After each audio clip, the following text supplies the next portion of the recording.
Kamu kalau naik motor, naik bis, naik mobil, jalan. Kalau naik mobil, lihat mobil-mobil macam-macam. Betul?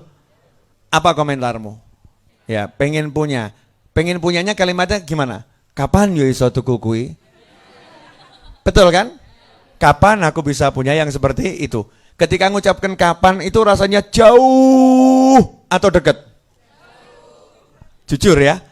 Kapan ya aku punya rumah itu? Rasanya dekat atau jauh? Jauh. Kapan ya aku punya suami seperti itu?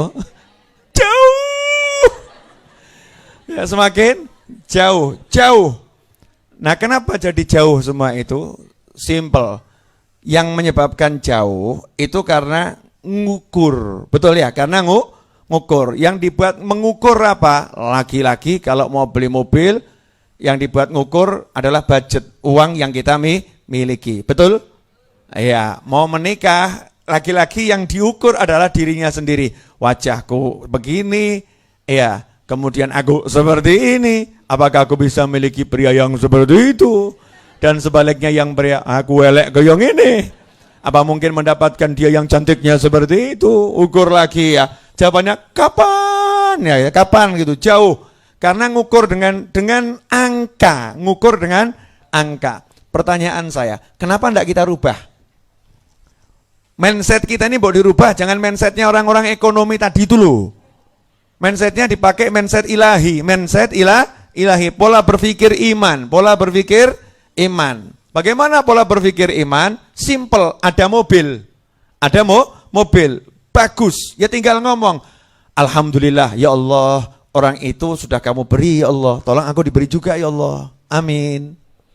Enak toh? Jangan dikasih jarak, kenapa? Nah, mintanya sama Allah, begitu kamu minta sama Allah, berarti kamu bilang aku tidak punya. Contoh gini loh, anak saya, daripada saya ambil contoh anak orang lain, anak saya ajak pergi ke mall, terus lihat sepeda ontel, harganya 700.000. Anak saya tidak punya uang. Tidak punya uang. Modalnya apa? Pengen punya motor apa sepeda ontel tadi. Modalnya apa? Kata saya sebagai ayah gitu ya. Nak, kalau pengen ngomong bapak.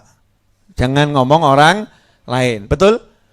Kalau minta sama orang lain pasti bapaknya marah toh. Jangan minta-minta sama orang lain. Bapakmu duwe, walaupun gak duwe. Kan gitu.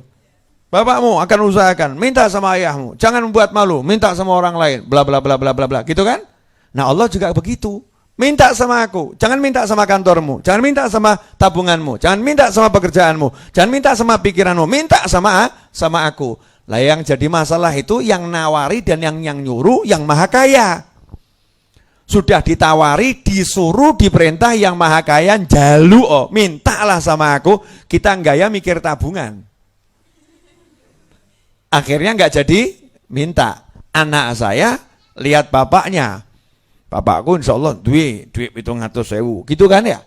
Maka minta, Abuya, tolong belikan sepeda itu, tolong belikan sepeda itu. Bapaknya apian, tinggal ngomong sama mas, tolong diangkut ke kasir, bayar, ya bayar, bapaknya baik, bayar. Pulang anaknya seneng.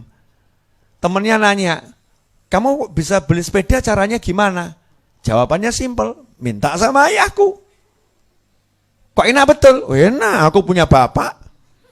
Oh, enak, betul kan ya? Pertanyaan selanjutnya saya kepada Anda semua. Anda punya Allah tidak? Punya Allah tidak? Kapan kamu minta sama Allah? Kenapa hidup kita ini dikasih pemahaman, jangan minta Allah, kamu usaha dulu, jangan minta Allah, kamu ikhtiar dulu, jangan minta Allah, kamu harus berbuat dulu. Ajarannya sopo iki? Ajarannya siapa seperti ini? Tauhid adalah mintalah sama Allah, baru kamu berusaha. Usaha nomor 1 adalah minta sama Allah. Jangan dibalik. Nah kalau dibalik akhirnya pesimis. Hidupnya penuh ketakutan, hidupnya grogi, nggak pede, ya nggak pede. Yang optimis, Yang optimis. Teman-teman saya ini loh, Masya Allah, pede-pede. Saya ajak masuk misalnya hotel yang harganya mahal sekali. Cuman masuk aja bingung kadang orang. Apa ya piye kok? No, ombene larang piye? Duduk nanti diusir tidak. Kadang mau masuk aja takutnya luar biasa. Kalau teman-teman saya apalagi Abah Edwin, pede. Win, masuk sana Win. Siap, Beb. Orang mikir melebu. Masuk. Perkara di sana nanti pelongo. Enggak jadi masalah. Masuk dulu, ya masuk dulu. Harus pede gitu. Karena kita punya Allah Subhanahu wa taala. Jadi minta ke siapa? Minta ke Allah Subhanahu wa taala. Jangan minta sama manusia. Oh coba baleni, Beb, saya gini ora ganggu. Wong ini tadi enggak pakai dipikir, enggak pakai rencanakan, itu murni gerakan dari langit, dipaksa. Kasih dia segitu. Allah tuh maha kuasa dan Allah maha memaksa. Allah maha kuasa dan Allah maha memaksa. Maka kalau kamu interaksinya sama Allah Ta'ala, mintanya sama Allah, Allah akan paksa orang-orang itu, dipaksa sama Allah Subhanahu wa Ta'ala untuk melayanimu. Ya, untuk melayanimu. Syaratnya jaluk sing bener, betul-betul minta. Kerja jalan. Ya kerja itu tetap kerja, itu ibadah. Jelas? Berarti ada enggak batasannya dalam meminta? Ada. Jangan minta keburukan untuk orang lain. Allah enggak suka. Jangan minta keburukan untuk orang lain. Kalau minta yang baik-baik, Masya Allah, jaluk apapun.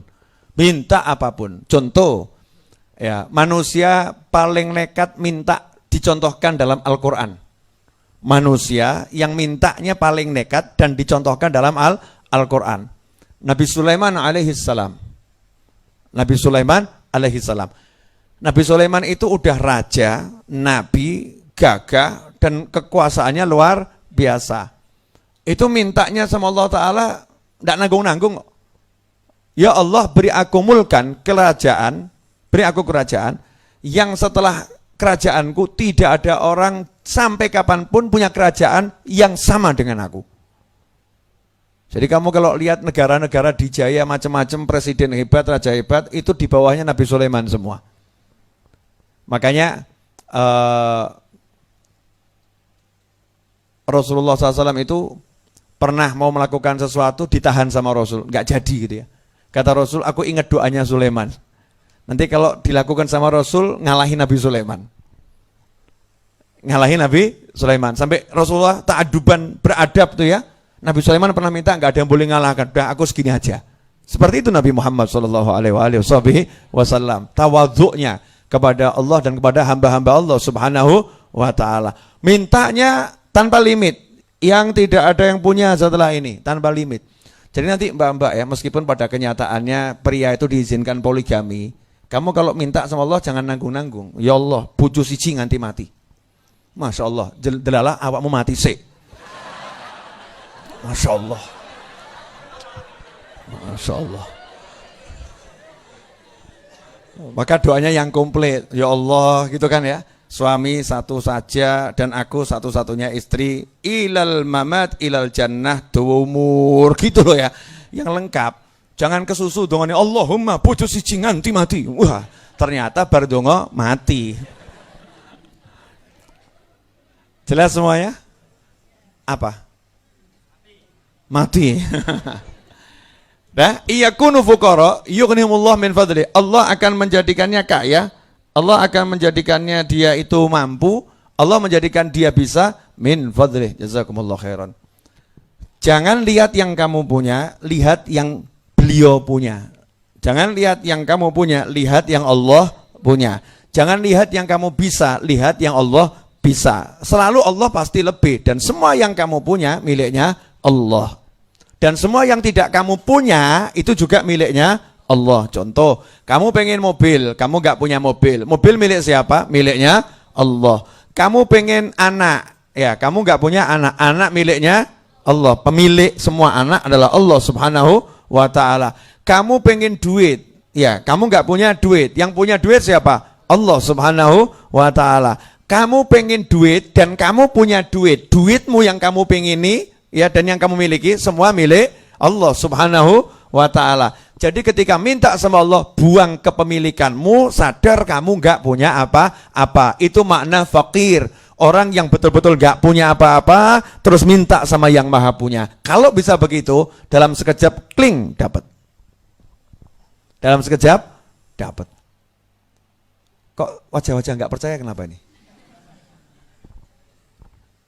Jadi perbaiki hatinya diperbaiki, betul-betul butuh sama Allah. Contoh orang yang gagal jadi orang fakir sama Allah adalah begini. Ya Allah, kok nggak kabul-kabul? Ini gagal fakir ini. Fakir gagal. Kalau bahasanya pemuda gaul, pekir gagal. Ya, santri-santri kalau di pesantren Jawa Timuran ya. Itu kalau ngomong fakir kan pekir gitu ya. Biar rodok keren gitu ya. Pekir gagal ini adalah ketika dia fakir sama Allah, tapi dia masih mempertanyakan Allah. Ya Allah, kok enggak kabul-kabul ya Allah? Kapan ya Allah? Saya udah jalankan ya Allah. Ustadz, kapan ini Ustadz? Apa enggak ada wirid yang lain Ustadz? Kelihatannya wiridnya kurang ajib ini Ustadz. Kurang ajib. Ada enggak wirid lain yang lebih ajib Ustadz? Yang lebih ampuh Ustadz? Tolong ditambahin Ustadz. Zikir saya ditambahin Ustadz. Udah saya amalkan semua. Cuman kelihatannya kok masih seret Ustadz ya.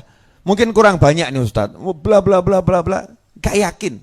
Ya enggak yakin. Jadilah orang yang percaya sama Allah Subhanahu wa ta'ala. Jangan pernah mempertanyakan. Dan jangan pernah bertanya, enjoy your life.